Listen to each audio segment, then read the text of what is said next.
Hiya Will, we're down at Who Farm and some interesting animals we've got there, some new additions to the farm. Fill us in, Will. Yeah, so we've got our two new additions here, one Czechoslovakian wolf dog and one grey wolf. They both came to us back at the beginning of October from a private collection where they've been used for sort of various film work and work with Make-A-Wish Foundation and so on and so forth. Yeah. We suspect the male Lycan may have been used in parts of the later seasons of Game of Thrones, but we haven't received official confirmation of that, so that's just a suspicion at the moment. They've been here since the beginning of October.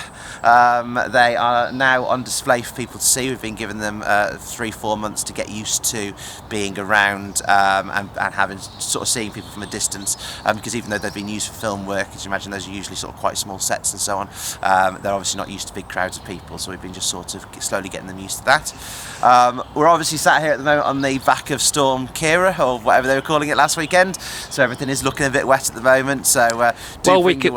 I mean, if we pan over, who have we got over there? Which one's that's Lycan over there. So he's the Czechoslovakian wolf dog. Now these guys, they really don't mind any water or any. Well, we can see. Else. Yeah. Lycan's loving that, isn't yeah, it? They and anybody who's got dogs and huskies and stuff will know how they very quickly tend to get gravitated towards ponds.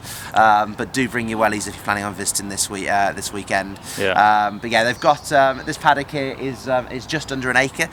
They've got obviously this open area here in the front, and then in the back they've got forest. Which, I was going to say that's all their domain as well, isn't it? The forest there, so they've got that as a run. Yeah, that's right. So fortunately, even when it gets wet, that area always stays nice and dry. So the trees are at least doing their job. And if they're really not a fan of the weather, they've got a nice, dry, warm shed they can go into as well. But as you can see, they're certainly not too fussed by it at the moment. And has he always loved the fuss from the off, or was he kind of got used to a bit? Well, the first couple of days while he was still getting used to us, he was a little bit offish, and then once he sort of got to know that this was where he was going to live now and everything else, it was pretty much overnight sort of a light switch.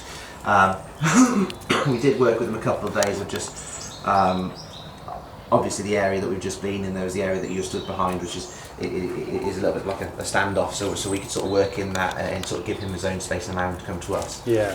We always work with him in different ways, so when we haven't got his lead on, we allow him to sort of approach us, and then if he approaches us and is happy for a fuss, that's absolutely fine, but we won't sort of follow him, if that makes sense. Yeah. And then obviously when we have his lead, that's a little bit different. That's more sort of time. He understands that sort of work time, if you like training time, so on and so forth.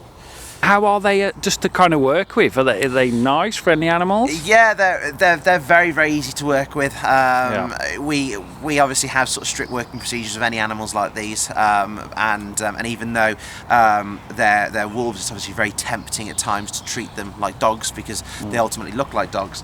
So you do at times have to remind yourself of that, and obviously make sure that you are practicing sort of best practice and so on and so forth. They know their food's on the way, but yeah, they're both very, very easy to work with. Lycan especially is very, very friendly. He'll happily come over for a fuss. We do have to establish sort of a pack mentality with them so that they're aware that there is a hierarchy and so on and so forth. So that's obviously a little bit different to sort of just your domestic dog, if you like. But apart from that, they're really not a handful at all, which is nice. I shouldn't think there's many places you can go and visit a wolf in Shropshire. No, well, not that I can think of. I'm pretty sure that we're the only one on that front. So it's a nice another first for us. Obviously, we were the first zoo and first place to have big cats, and now the first place with wolves as well in Shropshire. So hopefully we're sort of slowly starting to build up the offering that Shropshire has and Telford has for people as well.